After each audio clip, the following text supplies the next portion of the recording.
BNP সরকারের সামনে নিশ্চিতভাবেই অনেকগুলো চ্যালেঞ্জ আছে। কর্তৃত্ববাদী একটা সরকারের পতনের পর আমরা মব সন্ত্রাসের মতো অনেকগুলো ঘটনা দেখেছি এবং সেটি জনমনে একটা আতঙ্ক তৈরি করেছে এবং বিভিন্ন কারণে আইন শৃঙ্খলা পরিস্থিতি আমরা খুব একটা উন্নতি আসলে দেখিনি। আপনার কাছে কি মনে হয় যে এটা থেকে আসলে উত্তরণ সম্ভব মানে খুব অল্প সময়ের মধ্যে? আচ্ছা, তার আগে আমি একটু ভাইয়ের সাথে একটু অ্যাড বলবেন। করতে চাই।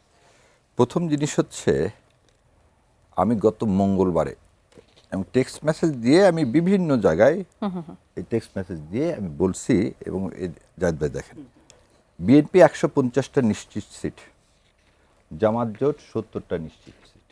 আচ্ছা, সবারই মোটামুটি একই প্রেডিকশন ছিল। 72টা হচ্ছে সুইং সিট। জি, তাহলে 72টা হচ্ছে সুইং সিট। এই সুইং সিটটাই হচ্ছে নির্ধারণ করবে ভাগ্য। এটা হচ্ছে আমার প্রিডিকশন ছিল, দ্যাট ওয়াজ মাই প্রিডিকশন। এবং আজকে যে তর্ক বিতর্ক যেটাই হচ্ছে সেটা হচ্ছে 53টা সিট নিয়ে। তা আমি কিন্তু প্রথমে শুরুতে বলছিলাম যে 53 যদি আমাদের যুক্ত হয়, you are not getting the majority. Right.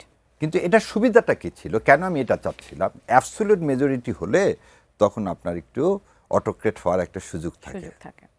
So আমি জাহিদ ভাই এটার সাথে তাহলে ব্যালেন্স চেক আর 2/3 হলে কিন্তু আপনি যা ইচ্ছা তাই করতে পারেন, কিন্তু 2/3 না হলে আপনি কি করতে পারবেন যে there will be a balance. So as a নাগরিক হিসাবে, আর যেটা ভাই বলল আগে, অ্যাজ এ ওয়েল উইশার হিসাবে আমি চাইছিলাম যে কোনো পার্টি 2/3 না পাক, তাহলে একটা চেক অ্যান্ড ব্যালেন্স অ্যাটলিস্ট থাকবে। এখন কেন এই 53টা, যেমন আপনি উদাহরণ টানলেন সেজন্য বলতেছি। এই ইলেকশন কমিশন খুব সুন্দর সব জায়গার ভোট গণনা এবং রেজাল্ট দিচ্ছিলেন। হঠাৎ ঢাকার বেলা এসে উনি 2 ঘন্টা কিন্তু টিভিতে বন্ধ করে রাখলেন। 2 ঘন্টা আপনার কালকে খেয়াল করে দিবেন, আপডেট বন্ধ করা ছিল। দ্বিতীয় আরেকটা জিনিস দেখেন, বলা ছিল 2 ঘন্টা পর পর টোটাল ভোট কত কাস্ট হচ্ছে সেটা আপডেট দেবেন। দুপুরের পর ওনারা আপডেট দেওয়া টোটালি বন্ধ করে দিলেন। এতে জনগণ মনে কি হয়? আমি এখন যে কারণে প্রথমেই আমি বললাম যে আমি রাজনৈতিক মানে সমর্থন করি বা ওই লুইসার, তার চেয়ে আগে দেশ আমার কাছে আগে। জুলাই সনদ, আমি যদি এই ইলেকশনকে প্রশ্নবিদ্ধ করতে যাই, আমার জুলাই সনদকে প্রশ্নবিদ্ধ হয়ে যাবে।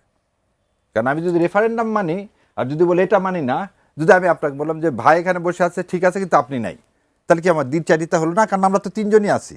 সো আমি একদিকে বলবো রেফারেন্ডামে কোনো কারচুপি হয়নি, কিন্তু ভোটের যেটা হলো পার্লামেন্ট ইলেকশন, সেখানে কারচুপি হলো। যেমন আমি আগের দিন রাতের বেলা ওটা হচ্ছে বাংলা এডিশনে দিচ্ছিলাম, তখন পুতুল ছিলেন আমার সাথে। পুতুল বললেন যে আমাকে এখনই চলে যেতে হবে। কি কারণে? আমার ভোটার পুলিং এজেন্টের কাছ থেকে ভোটের যে ফলাফলের কাগজ সেখানে সাইন নিয়ে নেওয়া হচ্ছে। সো এই কিছু ইরেগুলারিটি ছিল। এই ইরেগুলারিটিসগুলো ইচ্ছা করলে কি করা যেত? এগুলো অ্যাভয়েড করা যেত। এবং সেটা আমি বলবো নির্বাচন কমিশন এই যে অল্প একটু কারণে বিএনপি মেজরিটি পাইতই ভাই। আপনি যে 55টার জায়গায় হয়তো 30টা, মানে ঢাকা 17 দিয়ে দিলে কি হতো? বগুড়া 7 নিয়ে তো কেউ বলতেছে না, ওখানে তারেক রহমানের কিছু হয়েছে 6 নিয়ে, কিন্তু ঢাকা 7 দিয়ে দিলে কি হতো? ঢাকা 8 মির্জা আব্বাসের ওই জায়গাতে আপনি হোয়াট ক্যাপাসিটি ওনার ওয়াইফ ওখানে বসেছিলেন। সে পুলিং এজেন্ট না। আপনি দেখতে পাচ্ছেন ভিডিওতে, তো ওয়াইফ এসে হঠাৎ করে বসলেন। এটা ক্যান্ডিডেট ওয়াইফ বসতে পারেন না। সো এই প্রশ্নগুলো ঊর্ধ্বে ওঠা যেত। কিন্তু এখন আমি কেন গেটার ইন্টারেস্টে আমি এই জিনিসগুলো যেতে চাই না। কি কারণে যেতে চাই না? আপনার জন্য আপিল করার সুযোগ আছে, আপনার জন্য ইলেকশন কমিশনের রিকাউন্টিংয়ের সুযোগ আছে।